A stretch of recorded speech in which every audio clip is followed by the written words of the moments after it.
एका लग्नामध्ये नवऱ्या मुलीच्या आईला होणारी सून हीच आपली हरवलेली मुलगी असल्याचा साक्षात्कार झाला आणि त्यामुळे लग्नात गोंधळ उडाला.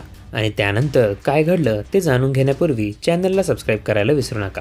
काही विचित्र व आश्चर्यकारक घटना केवळ चित्रपटांमध्येच घडत नाहीत, तर वास्तवातही त्या घडताना दिसून येतात. चीनमध्ये 2021 साली अशीच घटना घडली. सर्वसामान्याच्या आयुष्यात अशी घटना घडणं दुर्मिळ असतं. एका लग्नामध्ये नवरीला घेण्यासाठी आलेल्या नवरा मुलाच्या आईला होणारी सून ही आपली हरवलेली मुलगी असल्याचा साक्षात्कार झाला. नवरा मुलाची आई वरात घेऊन नवरीच्या घरी पोहोचली. नवरी मुलगी बाहेरून उभी होती. तेव्हा नवऱ्याच्या आईनं तिच्या हातावरची एक खून पाहिली. यामुळे तिच्या मनात संशय निर्माण झाला.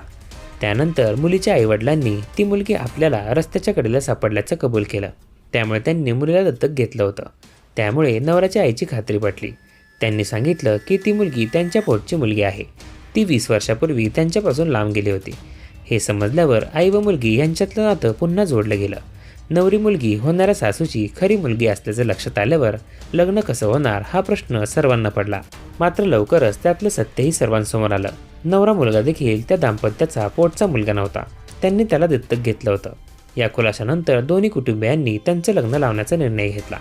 यामुळे तो मुलगा मुलगीचा नवरा झाला, पण ती तिच्या खऱ्या आईची सून झाली. चीनमधील हे लग्न म्हणजे केवळ नवरा नवरीच्या मिलनाचा सोहळा नव्हता, तर आई आणि मुलीच्याही पुनर्मिलनाचाही सोहळा होता. नातेवाईकांनी त्याचा आनंद साजरा केला. अनेक नाट्यमय घडामोडी घडल्यानंतर अखेर ते लग्न पार पडलं. मात्र तोपर्यंत कोण कोणाचा मुलगा व कोणाची मुलगी हे नातेवाईकांना समजत नव्हतं. अखेर त्या दोघांनाही दत्तक घेतलेलं असल्याचं समजल्यानंतर हा विवाह सोहळा पार पडला.